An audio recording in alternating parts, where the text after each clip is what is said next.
তুমি কাঞ্চনজঙ্ঘা, তোমার কাছে নত হয় সব শব্দ, কারণ ভালোবাসা কখনো চিৎকার করে না, শুধু চুপি চুপি পাহাড় হয়ে দাঁড়িয়ে থাকে তোমার মতো।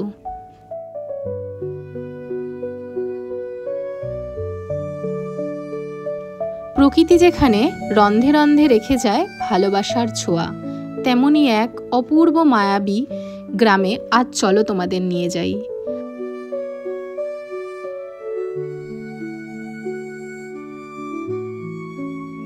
আজকের এই গল্পে আমি পায়েল রয়েছি তোমাদের সাথে। ওয়েলকাম টু ভবঘুরে মন।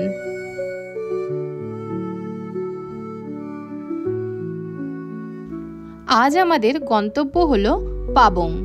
যা একটি শান্ত ছোট্ট গ্রাম, পশ্চিমবঙ্গের কালিম্পং জেলায় অবস্থিত। এটি প্রকৃতিপ্রেমী ও নিরিবিলি ভ্রমণ পিপাসুদের কাছে এক অপার স্বর্গ। পাবংয়ের অবস্থান কালিম্পং শহর থেকে প্রায় 15 থেকে 17 কিলোমিটার দূরে অবস্থিত, আর এটির উচ্চতা প্রায় 4500 ফুট। এখানকার পাহাড়ি দৃশ্য, সবুজ বনভূমি, চা বাগান ও মেঘের খেলায় মুগ্ধ হবেন যে কোনো পর্যটক। এখানকার আবহাওয়া সারা বছরই ঠান্ডা এবং মনোরম, তবে শীতকালে ঠান্ডাটা একটু বেশিই হয়, আর বর্ষায় এখানে মেঘ ধোয়ার অসাধারণ দৃশ্য দেখতে পাওয়া যায়। পাবংয়ের প্রধান আকর্ষণ তার নিস্তব্ধতা, পাহাড় ঘেরা প্রকৃতি ও গ্রামীণ সৌন্দর্য। এখানকার ভিউ পয়েন্টগুলো থেকে কাঞ্চনজঙ্ঘা স্পষ্ট দেখা যায় পরিষ্কার দিনগুলোতে। আমিও দেখতে পেয়েছিলাম। অবির জায়গা তো অনেক আছে, আপনারা পাবংই কেন ঘুরতে যাবেন তার কারণগুলো আমি কিছুটা বলার চেষ্টা করলাম। কারণ এই জায়গাটা ভিড়হীন, নিরিবিলি, এখনো মানুষের অতটা সংস্পর্শে আসেনি। আর এখানে হোমস্টেগুলোর মধ্যে যে আপনি আতিথেয়তা পাবেন, যে সংস্কৃতি পাবেন, সেটা হয়তো অন্য জায়গায় আপনি পাবেন না। আপনার পরিবার প্রিয়জনদের সাথে ছুটি কাটানোর জন্য এটা একটা শান্ত নিরিবিলি ডেস্টিনেশন হতেই পারে। অবশেষে প্রাকৃতিক সৌন্দর্য দেখতে দেখতে আমরা পৌঁছে গেছি আমাদের হোমস্টেতে, বনশ্রী হোমস্টে। এটি ছিল হোমস্টের এন্ট্রান্স। এখানে অনেকগুলি হোমস্টে রয়েছে, তার মধ্যে ব্যাম্বো ভ্যালি হোমস্টে হচ্ছে এখানকার সবথেকে পুরনো হোমস্টে। তারই ঠিক গায়ে লাগানো আমাদের আজকের হোমস্টে, বনশ্রী হোমস্টে। এই হোমস্টেটি একজন বাঙালি ভদ্রলোক লিজে নিয়েছেন।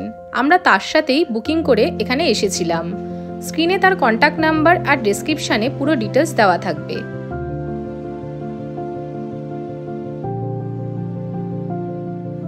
চলুন এবার হোমস্টের ভেতরটি ঘুরে দেখানো যাক।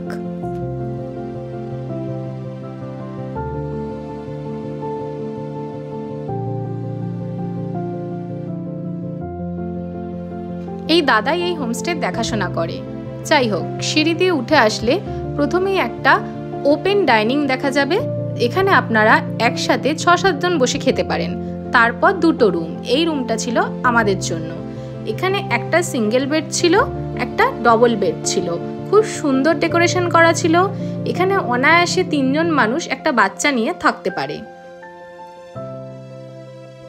এই হোমস্টের মাথাপিছু খরচ প্রতিদিন 1350 টাকা, যেখানে লাঞ্চ, স্ন্যাক্স, ডিনার আর পরের দিনের ব্রেকফাস্ট ইনক্লুডেড।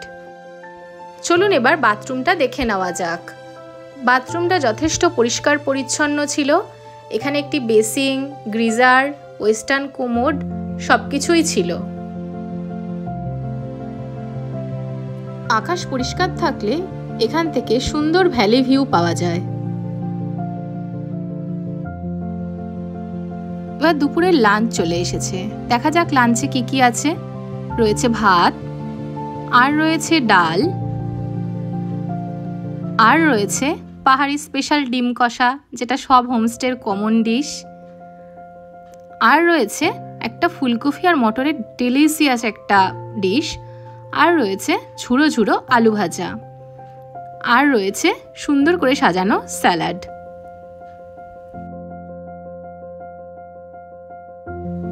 এখানে লাঞ্চের জায়গাটি না অত্যন্ত সুন্দর। চারপাশে কাচের জানলাগুলো খোলা থাকলে বাইরে থেকে ভিউ দেখতে পাচ্ছেন, খোলা না থাকলেও দেখা যায়। সুন্দর হাওয়া আসছে, ওপেন উইন্ডো, দারুণ জায়গাটা। হোমস্টেটাতে এখনো অনেক কাজ চলছে। এখানে দেখলাম একটা সুন্দর দোলনার ব্যবস্থা করা রয়েছে, আরও অনেক কিছুর প্ল্যানিং হয়েছে, এটা আস্তে আস্তে এক্সিকিউট হবে। খাওয়া দাওয়ার পর বিকেলবেলায় একটু বেরিয়েছিলাম আশপাশটা ঘুরে দেখব বলে। তো আমাদের হোমস্টের একদম অপোজিট সাইডে একটা চাষের জমি ছিল, যেখানে বিভিন্ন ধরনের শাক সবজি ফলমূল চাষ হচ্ছিল। সাথে এখানে কটা মুরগিও দেখতে পেয়েছিলাম, হয়তো মুরগি পালনও করা হয়।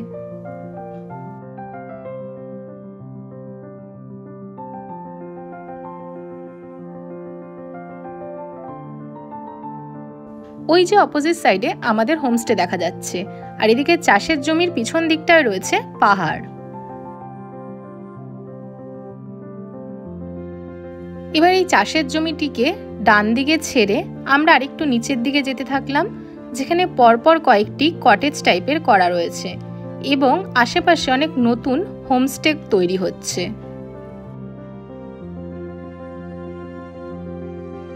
গ্রামটি অত্যন্ত পরিষ্কার পরিচ্ছন্ন ছিল, রাস্তাঘাটে আমি তেমন নোংরা আবর্জনা দেখতে পাইনি। আর এরকম ইউনিক সিস্টেম রয়েছে যেখানে আবর্জনা ফেলা হয়। আগেও বলেছি, আবার বলছি, আমি পাহাড় আগেও ঘুরতে এসেছি, কিন্তু কালিম্পংয়ের মেন আকর্ষণ লেগেছে এখানকার ফুল। যেখানে গেছি সেখানেই এত সুন্দর ফুল। এখানে দেখুন, সুন্দর লাল গোলাপে চারপাশটা লাল হয়ে রয়েছে।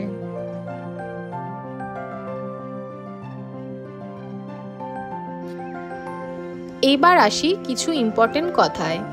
এই জায়গাটি যেমনই সুন্দর তেমনই এখানকার কিছু অসুবিধেও রয়েছে। যেমন ধরুন, এটা জনমানবহীন জায়গা একেবারেই নয়, জনবসতি যথেষ্ট রয়েছে।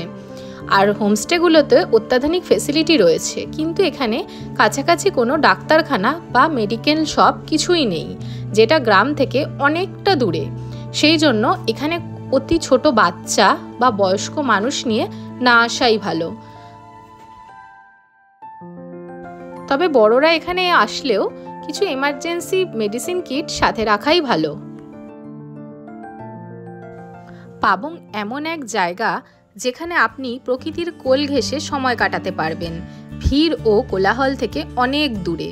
আর এই শান্তিময় মনোরম প্রাকৃতিক সৌন্দর্যে ভরপুর পাবংয়ে একবার গেলে আপনার মনে হবে বারবার ওখানে ফিরে যেতে। ভিমা কফি হাউস, এটি আমাদের হোমস্টের একদম কাছে একটা ছোট চা কফি স্ন্যাক্সের দোকান ছিল, যেটি হাঁটতে হাঁটতে বিকেলবেলা আমরা গিয়েছিলাম, কিন্তু তখন দোকানটি বন্ধ ছিল। তাই অগত্যা আমাদের এর ছবি তুলে ফিরে আসতে হয়েছিল, যদিও সন্ধেবেলায় আমরা এখানে আবার ফিরে গিয়েছিলাম। পাহাড়ের মাঝে এমন ক্যাফেটেরিয়ার অভিজ্ঞতা আশা করছি আপনাদেরও প্রথমই হবে। সেদিন ছিল পূর্ণিমার সন্ধে, আমরা বসে এখানে কফি খাচ্ছিলাম। এটা সারা জীবনের জন্য স্মৃতির খাতায় অমলিন হয়ে রইবে।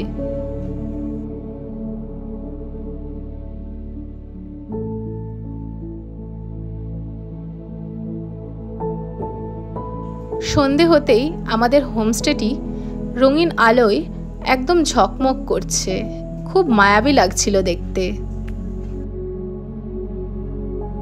এই হোমস্টের প্রত্যেকটি মানুষের আতিথেয়তায় আমি অত্যন্ত মুগ্ধ ছিলাম। তার মধ্যে যার নাম না বললেই নয়, সে হলো এই বাড়ির বউ কুসুম। এত মিষ্টি মেয়েটি কি বলবো। ও হ্যাঁ, একটা কথা বলে রাখি, আপনাদের সাথে যদি ড্রাইভার আসে, এখানে ড্রাইভারের থাকার বন্দোবস্ত আছে।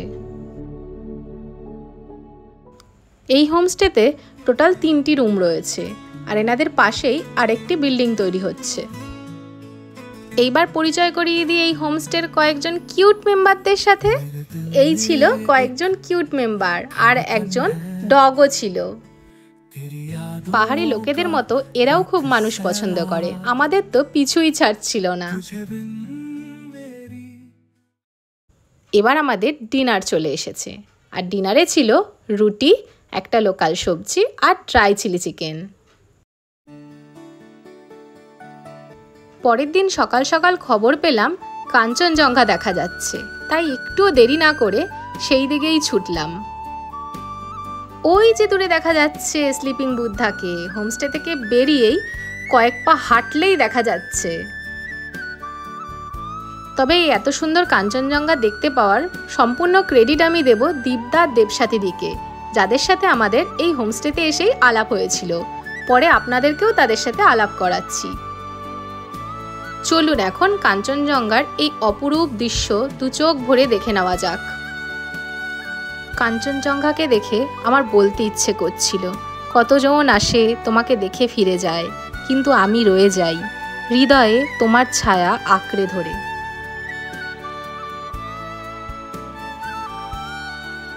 পাবং সাইলেন্ট ভ্যালি অফ কালিম্পং নামেও পরিচিত, কারণ এখানে গাড়ির শব্দ নেই, পাখির ডাক ছাড়া কিছুই শোনা যায় না।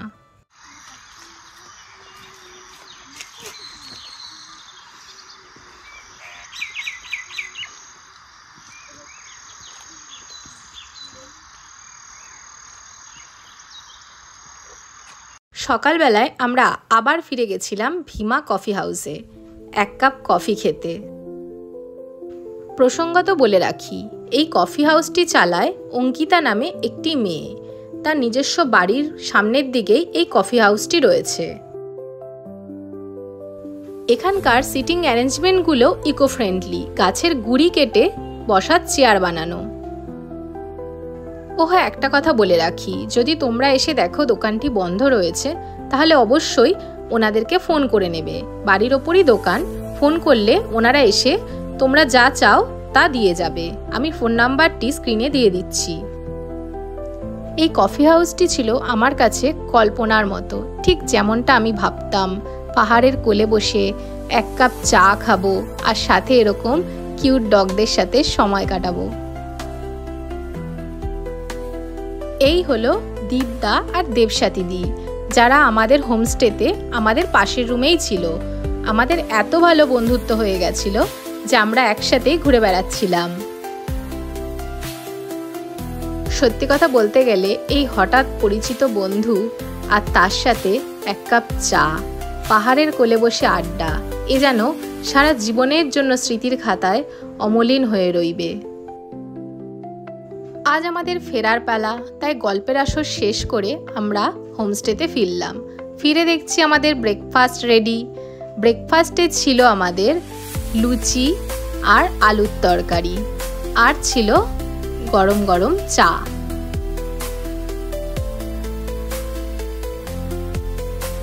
তারপর গল্প করতে করতে আমরা আমাদের ব্রেকফাস্ট সেরে নিলাম। আজ আমাদের কালিম্পং ট্যুরের লাস্ট ডে। কিছুক্ষণ বাদেই আমাদেরকে হোমস্টে ছেড়ে বেরিয়ে যেতে হবে। মনটা খুব ভারাক্রান্ত হয়ে উঠেছিল, কিন্তু তবু যেতে তো হবেই। এই হলো কুসুম, যাওয়ার সময় আমাকে উত্তরীয় পরিয়ে বিদায় জানালো। এইখানেই আমার কালিম্পং ট্যুর শেষ হলো। আমি আমার অভিজ্ঞতা এখানে তুলে ধরলাম। যদি আপনাদের ভালো লেগে থাকে তাহলে লাইক করে দেবেন, শেয়ার করে দেবেন আর চ্যানেলটা সাবস্ক্রাইব করে দেবেন। Thank you.